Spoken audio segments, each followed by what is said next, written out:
나이트 근무 때 이제 많이 오는 환자 중에 구타 환자. 술이 취한 상태로 맞아서 왔으니 얼마나 기분이 안 좋겠어요. 그쵸? 그래갖고 막 씩씩 막 거리고 옵니다. 검사를 하고 나서 나중에 이제 수납을 하러 가면 화들짝 놀랍니다. 안녕하세요. 옆집 간호사 구슬환입니다. 자, 오늘은 제가 이런 주제로 또 영상을 한번 찍어보려고 합니다. 뭐냐면 좀 이렇게 표현을 해도 되나? 응급실에서 대접받지 못하는 질환, 그런 상황들에 대한 이야기를 좀 해보려고 해요. 자칫 잘못하면 조금 위험해질 수도 있겠지만 저는 그냥 신나게 떠들어 보도록 하겠습니다. 저도 엄마다 보니까 자꾸만 주제가 아이들한테 좀 쏠리게 되는 것 같아요. 그러니까 저도 이제 응급실에 10년 있었지만 응급실을 떠난 지는 7년이 됐거든요. 어떤 질환이 있었지? 라고 이제 생각을 하다 보면 먼저 떠오르는 게 거의 아이들 관련된 게 많은 것 같아요. 지난번에 제가 열상, 찢어진 상처에 대해서 얘기를 좀 한 적이 있었는데, 우리 이렇게 부딪혀서 아이들이 피부 같은 데가 찢어져서 오는 경우도 있지만, 입술하고 잇몸 연결하는 이렇게 약간 거기를 이제 상순소대 또는 구순소대라고 표현하기는 하는데, 처음 들어보셨죠, 다? 만약에 우리 애기가 팍 넘어졌어. 막 입에 피가 철철철 나. 그 응급실 가서 이제 뭐라고 하실 거예요? 보통은 얼굴이 찢어졌어요, 손이 찢어졌어요 이러면서 오는데, 여기가 찢어졌어요 이러면서 이제 오시거든요. 그럼 이제 저희는 거의 단박에 알죠. 아, 여기 상순소대가 찢어졌겠구나, 부딪혔구나.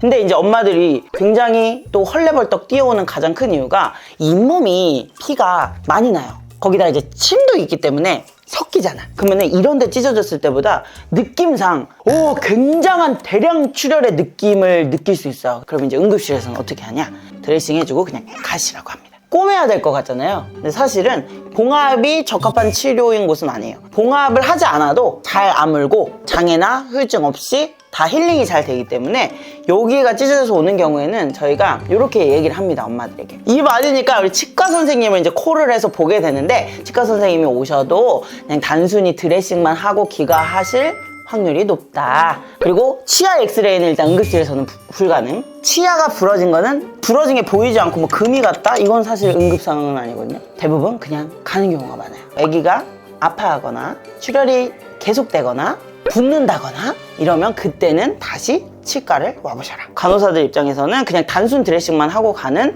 경미한 외상이기 때문에 대접을 받지 못할 수도 있다. 치통 환자들 또 자꾸 치과 쪽으로 가는데, 치과 환자가 그렇다 그래갖고 응급실 오면 안 된다, 욕먹는다 이런 건 아니고요. 급성 치수염이 갑자기 오게 되면 이게 진짜 사람 죽이는 고통이에요. 뼈가 부러진 듯한, 막 칼로 쑤시는 듯한 통증이. 그래서 치통이 진짜 사람을 괴롭게 하는 통증 중에 하나다라고 얘기를 해요.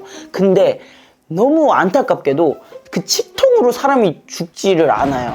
본인은 정말 죽을 것 같이 아픈데 이거는 응급질환이 아니라는 거예요. 응급실에 오면 저희가 중증도를 5단계로 분류를 해요. 상관없이 제일 먼저 봐야 되는 사람. 1단계, 2단계 해갖고 5단계가 있는데, 치통은 거의 여기예요. 근데 여기는 올라가지 못할 정도로 정말 그냥 경증의 질환인데 본인은 죽겠거든. 그래서 가장 컴플레인이 강한 질환도 치통이에요. 죽겠는데 안 봐주니까 승질이 나지. 응급 환자가 더 있으면 뒤로 미뤄지게 되고.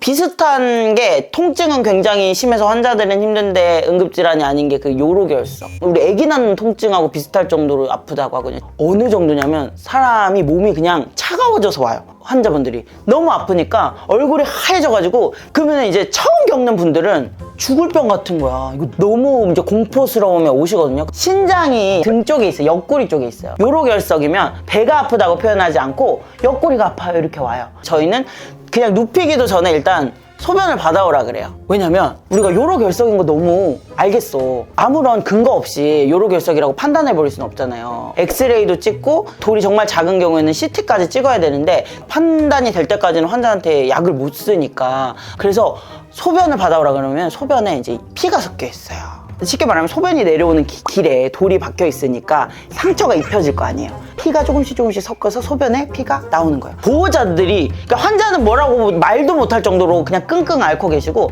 보호자분들이 막 몇 번을 나와요, 스테이션에. 응급환자 먼저 보고 응급환자 아닌 사람은 순서대로거든요, 접수 순서대로. 정말 오래 기다릴 때는 초진을 2시간도 기다리거든요. 의사 얼굴을 보기까지. 주말에는 그랬죠. 그 다음에 제가 응급실 딱 간호사가 돼가지고 밤에 엄마들이 애기를 안고 와요. 어디가 아파서 오셨어요? 물어봤는데 애기가 울어요. 애기가 왜 울어요? 애기가 울어요. 그냥 계속 울어요. 난 그때는 너무 20대 젊은 처자고 아이에 대한 것도 모르고 응급실에 오면은 진단이 내려지지 않았잖아요. 그래서 주 증상이라 그래서 증상을 저희가 기록을 해요. 크라잉이야. 그리고 그 의무 기록에 크라잉으로 적어요. 나중에 알고 보니까 이게 그 영아 산통이라고 배앓이 한 100일 전후까지 장기들도 다 미성숙하고 소화 능력도 떨어지다 보니까 쉽게 말하면 가스가 너무 많이 차서 배가 아픈 거야. 근데 이거를 애기들은 표현을 못하니까 이거를 울음으로 표현을 하는데 그냥 우리가 아는 그 평소에 아이들이 막 칭얼거리면서 우는 정도의 그게 아니라 진짜 막 몇 시간 동안 막 3시간 4시간 동안 정말 막 고래고래 바락바락 내가 낳은 내 새끼지만 듣고 있기도 괴로울 정도로 너무 힘들 정도로 정말 아이도 힘들어하고 엄마도 힘든 게 이제 또 아기를 낳고 나니까 이해는 됐다. 우리가 해줄 수 있는 게 사실 의학적으로 별로 없습니다. 근데 정말 엑스레이를 찍었는데 응아가 많이 차 있다. 관장을 좀 해줄 정도? 그 다음에 뭐 수액을 맞으면서 뭐 혈액순환을 좀 촉진시켜서 조금의 도움을 주는 정도? 뭐 약을 넣어서 뭐 방구를 뽕뽕 빼준다든지 이렇게 할 수가 없어서 다만 이게 그냥 단순 영아 산통인지 아니면 우리가 장중첩증이 아이들에게 많이 오거든요. 이게 뭐냐면 장이 쉽게 말해서 꼬인 거야. 장이 이렇게 원래 이렇게 길쭉해야 되잖아요. 근데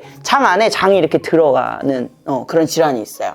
그럼 이거를 풀어줘야 되는데 이거 같은 경우는 좀 응급질환이거든요. 얘는 놔두면 이게 썩을 수가 있어서 장을 잘라내야 될 수도 있어요. 그럼 그거랑 감별은 해야 되기 때문에 우리가 검사나 뭐 엑스레이나 피검사 이런 것들을 하기는 하지만 장중첩증이 아니고 단순히 그냥 약간 영아 산통이다 그러면 사실은 간호사들 입장에서도 아기가 우니까 빨리 봐드릴게요 이렇게는 못해 드리는 질환 중에 하나다. 우리가 이제 고급 용어로 염좌, 삐꾸했다, 삐끗 하는 경우가 많잖아요. 뭐 목도 삐끗하고 잠 잘못 자 허리도 삐끗하고 발목도 삐끗하고 이렇게 해서 이제 응급실로 오는 경우들이 있는데 응급실을 응급해서 가는구나라는 개념이 아니라 응급실이니까 빨리 해주겠지라고 하면서 와요. 근데 응급실은 빨리 해주는 곳이 아니에요. 응급 환자를 치료하는 곳이지 빨리 치료를 받으시려면 차라리 의원을 가시는 게 빨라요. 근데 이게 한 끗 차이로 만약 외상을 입었어. 자, 넘어졌는데 허리가 조금 불편하다. 타박상 염좌일 수도 있지만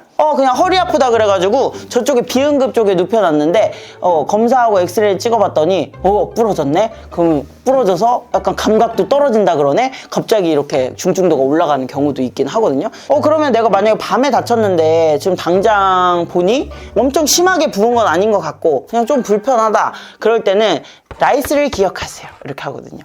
R은 레스트, 쉬어라. 우리가 발목 삐끗하면 이제 발목 사용 안 해줘야 돼요. 쉬게 해줘야 돼요. I는 아이스예요. 얼음찜질 해줘라. C는 컴프레션. 압박을 할 수 있으면 압박붕대 같은 걸로 좀 그 부위를 좀 지지를 해줘라. 그 다음에 E는 엘리베이션. 올려줘라. 베개 같은 데다 좀 높게, 심장보다 높게 올려줘라. 쌀 기억하시면 됩니다. 근데 여기서 이제 또 질문하시는 게 있어요. 그럼 다쳤을 때 어떤 사람은 냉찜질하라 그러고 어떤 사람은 온찜질하라 그러는데 도대체 뭐가 맞는 거예요? 제가 라이스 알려드렸잖아요. 초기 손상에는 얼음찜질. 한 3, 4일 정도 지났다. 그때부터는 온찜질. 우리 물리치료 받으러 가면 따뜻하게 해주잖아요. 그렇게 기억을 해주시면 되겠습니다. 이거는 좀 민감한 문제일 수도 있지만 제가 언젠가는 한번 얘기하고 싶었던 부분이에요. 교통사고 환자. 우리가 교통사고가 정말 대형 사고가 나서 중증 외상 환자로 올 수도 있지만 그냥 단순 접촉사고들 있잖아요. 그런 경우도 응급실로 오시더라고요. 제가 언제 한 번은 약간 나름 한적한 근무 날이었어요. 무도도도도도 언더가 한 15명인가가 갑자기 접수가 된 거예요. 뭐야? 버스 교통사고가 났구나. 그럼 이제 버스가 어떻게 하다 교통사고 나요? 그럼 거기에 있는 탔던 승객들이 다 몰려옵니다. 근데 다 이제 걸어서 와요. 등굣길이면 막 학생들도 있고요. 뭐 회사원들도 있고 그 중에는 저 가게 해주세요 이런 사람들도 있어요. 근데 사실 버스 회사 입장에서는 어쨌든 치료를 받아야 되니까 다 모시고 오는데 그러면 이제 오시잖아요. 그렇게 해서 물어봅니다. 저희가 어디가 아파서 오셨어요? 아직 잘 모르겠어요. 그러면 어떻게 진료를 어떻게 하시겠어요? 일단 봐주세요. 어디를 봐드릴까요? 아직은 잘 모르겠어요. 그러니까 무한 반복이 양산이 되는 거죠. 그 버스 교통사고도 그렇고 애기랑 같이 타고 있는 경우도 엄마가 뭐 예를 들어 애기를 안고 있었어. 근데 접촉사고 났어요. 애기는 놀랐겠죠. 울겠죠. 그럼 막 엄마 와요. 그래서 다 접수를 해요. 가족이 다. 엄마 어디 아프세요? 그러니까 보통 가장 먼저 말하는 것이 이제 목이랑 허리가 아프고 조금 어지럽고 이렇게 얘기를 하셔서 그럼 목이랑 이런 데 엑스레이 찍겠죠. 애기는 어디가 아프세요? 잘 모르겠어요. 애기가 사고가 날 때 어디 부딪히는 거 보셨나? 그러니까 앞좌석에 머리를 부딪혔나? 이제 엄마도 사실 경황이 없으니까 못 본단 말이에요. 어머니 어떻게 해요? 그러면은 뭐 영상 검사를 해보시겠어요? 처음에는 보험에서 지원도 되고 이렇게 하니까 막 다 해달라고 말씀을 하세요. 여러분 아시겠지만 요즘에는 이제 기계들이 다 좋아져서 방사선 피폭량이 줄어들었다고 하지만 어쨌거나 엑스레이 수십 장 찍는 거 맞먹는 방사선에 노출이 되고 아이들은 체구가 작잖아요. 그럼 피폭하는 것도 어른들보다 훨씬 더 이제 데미지가 있거든요.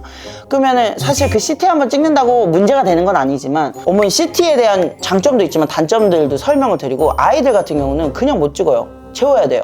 수면 유도제를 먹여야 돼요. 애기도 힘들고 안 자는 애기들도 있고 저희가 나중에 그럼 따로 보겠습니다 이렇게 하는 경우가 많아요. 이런 분들이 있습니다. MRI 찍어달라고 하는데 어떻게 찍어달라? 2번에서 찍어달라. 왜요? 그러면 2번에서 찍어야 실비가 나온다. MRI를 찍기 위해 입원시켜달라 이렇게 쪼르시면 안 돼요. 검사는 의사의 판단 하에 진행하는 겁니다. 나이트 근무 때 많이 오는 환자 중에 구타 환자, 맞아서 오는 환자, 술 취한 환자들, 구타 환자들이 많이 와요. 밤에 술 먹고 싸우고 술이 취한 상태로 맞아서 왔으니 얼마나 기분이 안 좋겠어요. 그쵸? 그래갖고 막 씩씩 막 거리고 옵니다. 그리고 진짜 심하게 맞아서 오는 경우도 많아요. 막 이런데 얼굴 막 다 막 터지고 찢어지고 이래가지고 오는 경우가 많은데 이제 의료보험이 또 모르는 분들이 많은데 구타 같은 경우 이렇게 해서 고소를 하고 뭐 이거에 대해서 법적인 절차를 밟을 거다 그러면 건강보험 적용이 안 돼요.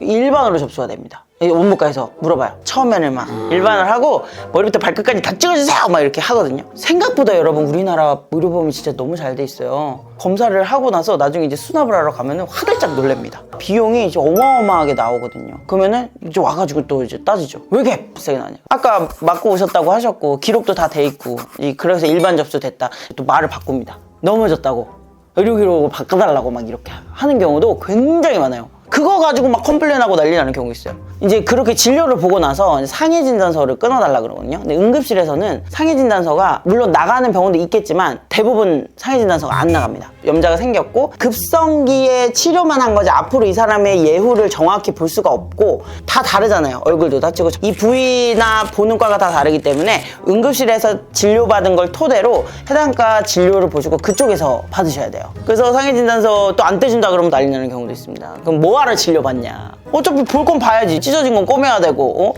부러진 거는 맞춰야 되고 하니까 본 건데 또 이제 그걸로 컴플레인 하는 경우가 있죠. 오늘 한 주제가 약간 날아갈 수도 있을 것 같아요. 살짝 걱정이 되는데 응급실에 갔을 때 제가 제목 자체를 대접받지 못하는 질병이라고 했지만 요거는 웃기려고 한 거고 비응급으로 분류되는 질환이라고 생각하시면 될 것 같아요. 그러니까 대기가 발생하고 의료진이 막 급하게 뛰어오지 않는 질환이다. 의료진이 뒤도 안 돌아보고 나한테 달려들면 그게 응급인 거고 내가 대기하고 있으면 나 좀 그냥 살만한 상태인가 보다 라고 생각을 하시면 돼요. 내가 응급실에 가서 대접을 받지 못했다 그러면 서운해하지 마시고 나는 아직 건강하구나 이렇게 생각을 해주시면 좋겠다 라고 말씀을 드리면서 오늘 영상을 마무리하도록 하겠습니다. 감사합니다.